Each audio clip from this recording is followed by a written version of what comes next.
Hello and welcome to another edition of Friday Freebies, your free fortnightly webinar that helps you to become an Xpos whiz. I'm Jules Appleby, the marketing manager of Xpos, and I'm joined today by John Williams, our training manager. One of the things that sets Xpos apart is that you can integrate other fantastic apps and services into your Xpos system.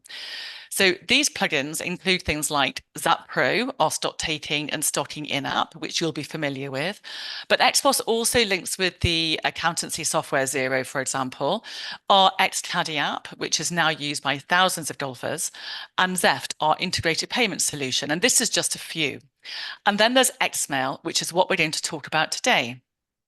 So during the busy season, especially, it can be quite hard to feel like you're providing the type of service you'd like to. So, for example, you're probably too busy to follow up on sales, or maybe you weren't in the shop, when someone came in and made a high value purchase, and you'd like to have thanked that person yourself. And then there's things like regripping, trying to sort of nudge people about sort of getting their regrips done, or maybe expired warranties that you would normally follow up on. Well, this is why Xmail is so great. It does it all for you. I describe it as a kind of an email marketing service, and it's an affordable, easy way to keep in touch and encourage golfers to return to the shop. And the other great thing about Xmail is that once you've set it up, it just runs itself without you having to do anything. Xmail is installed as a simple add-on to your Xbox software. So here's how it works. The main crux of Xmail is that it sends friendly emails to customers following, for example, a high value purchase, like we mentioned before. We wouldn't advise it for a pack of balls, for example, but if someone buys a top or a pair of shoes or some clubs, Xmail is set to automatically send a thank you from the pro shop. Now, the thank you might also include some maintenance advice for the clubs or shoes as well, which is a really nice thing to include. Xmail also knows when the warranty expires after a club purchase. This might be after a year or two, and sends a customer a friendly reminder from the pro shop to pop in for a free MOT to check the grips and angles. And there are a few options along those lines that you can incorporate into your email templates. Xmail emails are friendly and personalized, and they really don't look like anything other than a bespoke email from the shop. They don't look like spam. We get so much feedback from retailers telling us that it opens conversations with their members who email back after receiving an Xmail email to say how nice it is, how nice it was to hear from the pro shop. So I'm going to hand you over now to John, who will show you what it looks like and how to manage Xmail from your Xbox system. Thank you, Jules. Yes, guys. So what Jules mentioned there was a fantastic summary. First of all, before I take you through where is Xmail, where should it appear in your system, and how to get started with Xmail, what do you need to do? Just to mention that Xmail is an add-on service, so there is an additional cost. If you would like to know more, either obviously email myself or Jules or our sales team at sales@xpos.co.uk. All of the guys really friendly and can explain to you the cost for yourselves. Okay then, so first of all, as we can see on the screen, I've got my system up here, and my system has got Xmail included. So you'll see over on the left-hand side here, you've got the Xmail on the side menu, Xmail. Once you go into Xmail, you will be confronted by this screen. So this is the home screen in your Xpos system for Xmail.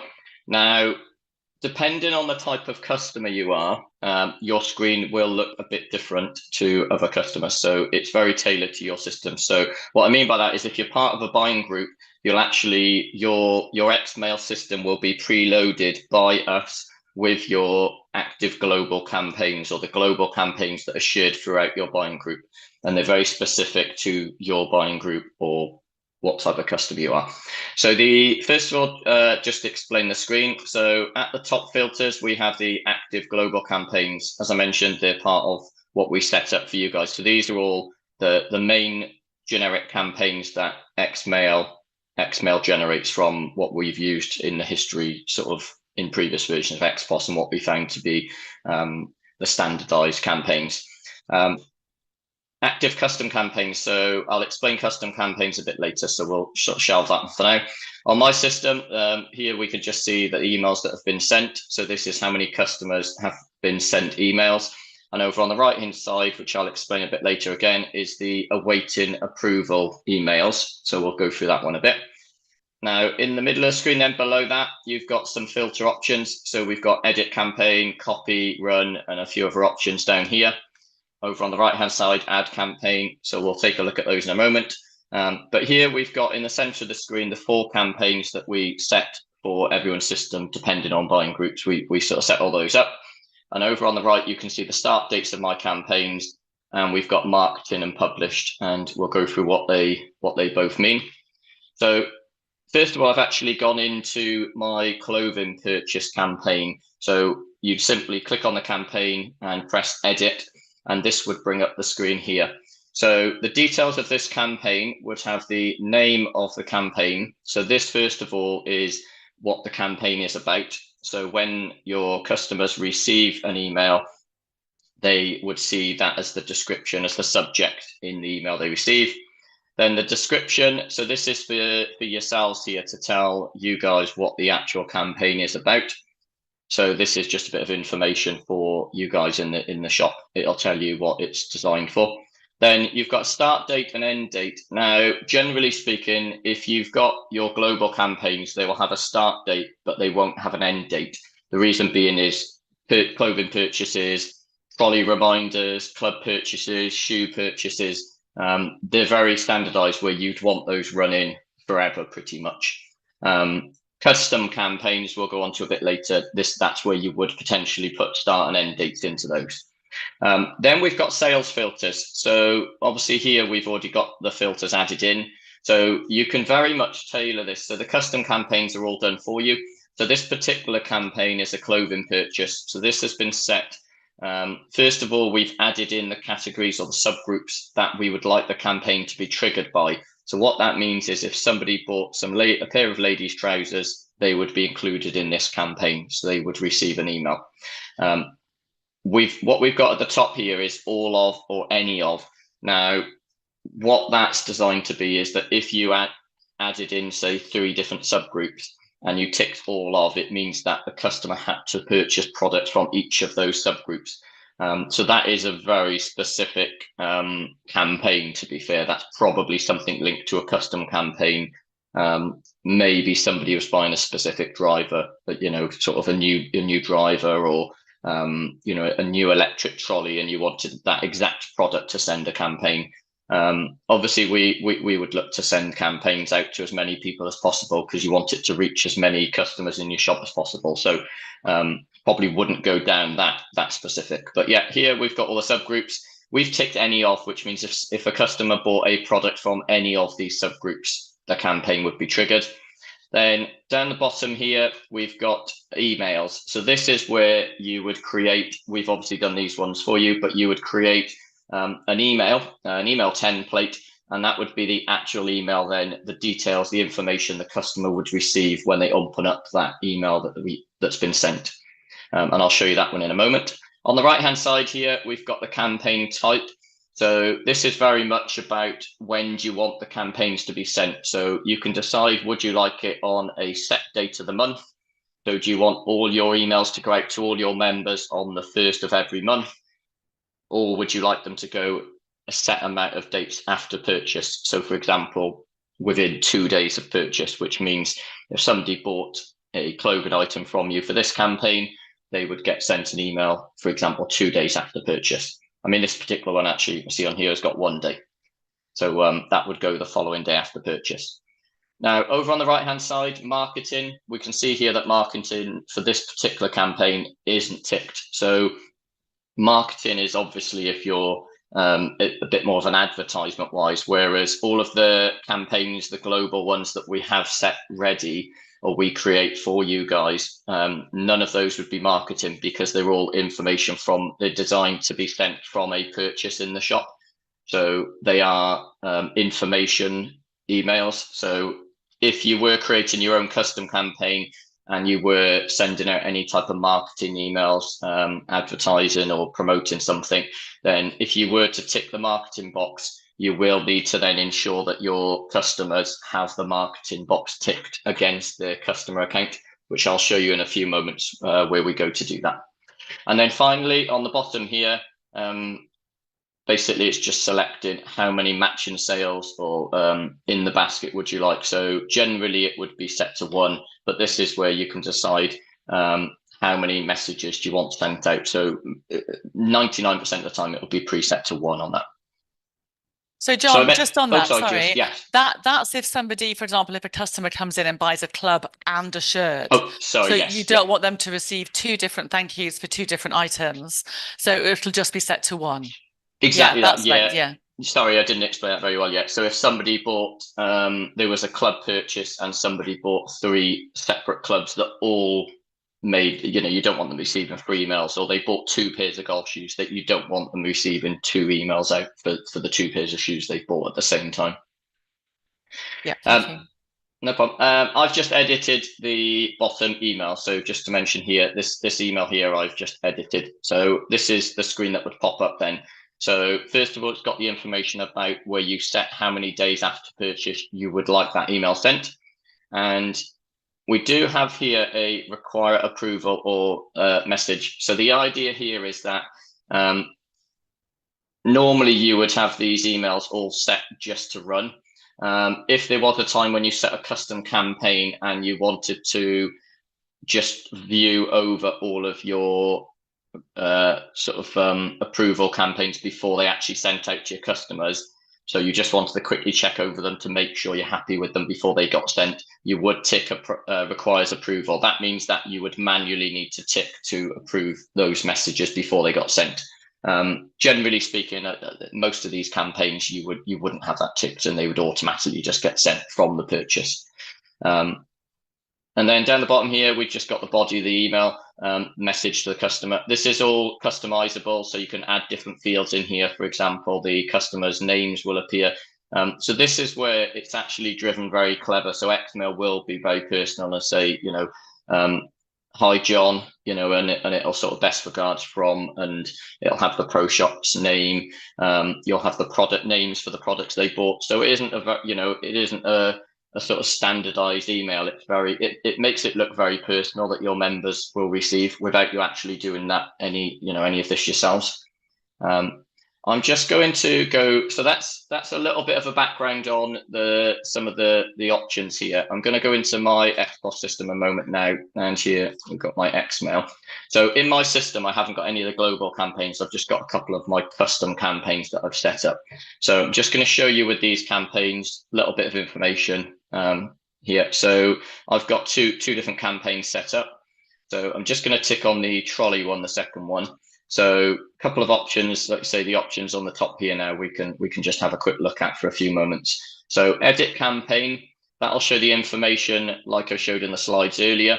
And then I've got, if I can go into my email, I've got my messages here. So what I was talking about just now with the add fields, this is where you can select from different options in the system to add to your campaign.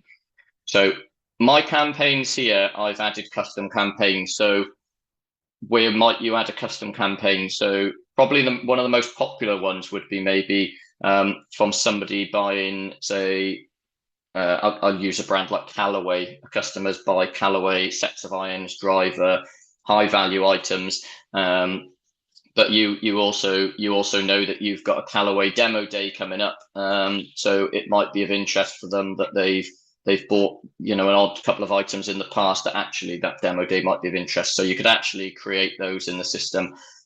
You could set it against a brand, a subgroup, product potentially as well.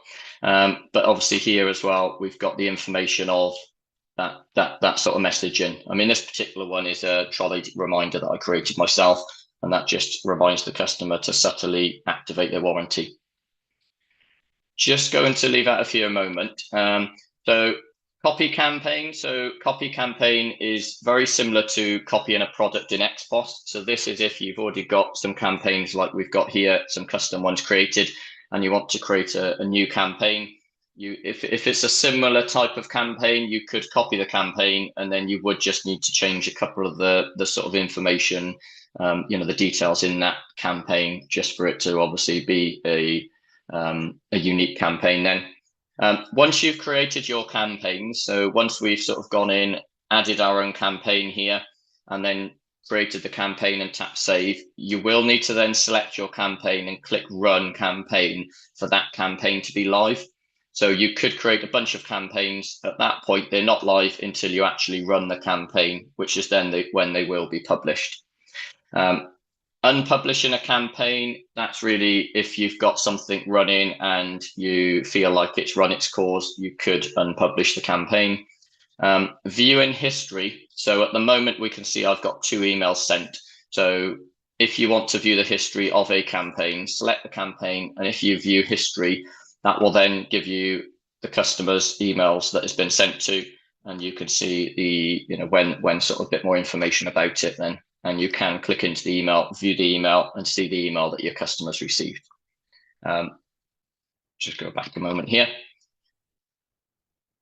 If need be, you can also archive, so that will just get rid of. The difference of archives and unpublish. Unpublish is where you would just take that campaign off being live, but it would stay in your system. Archive would be where that campaign would then disappear, so it wouldn't be in this area anymore.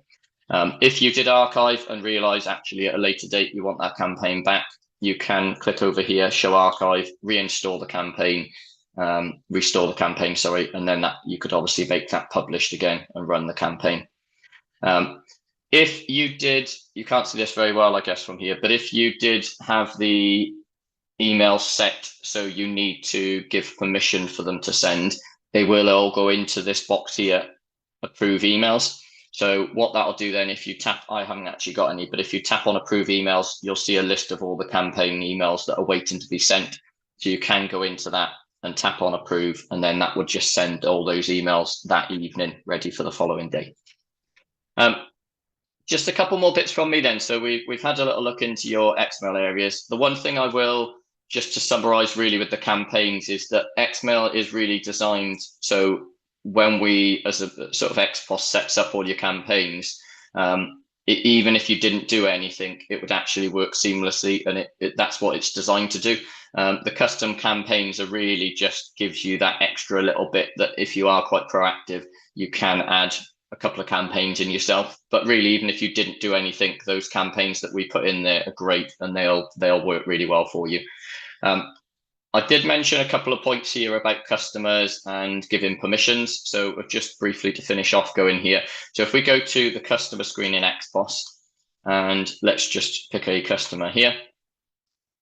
Now, the first thing just to mention is that for any customer to receive a email from Xmail, quite obvious, but you do need to have an email address in Xpos for that customer.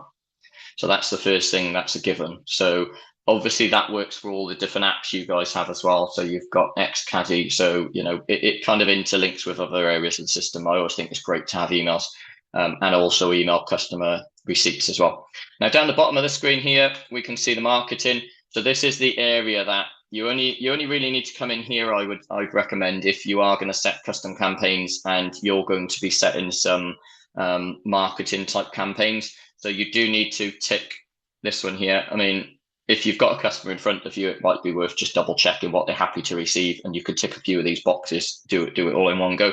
But the main one here is just to make sure that you tick the email opt-in, and then when you save the customer, you know that any marketing campaigns will then be sent to that customer.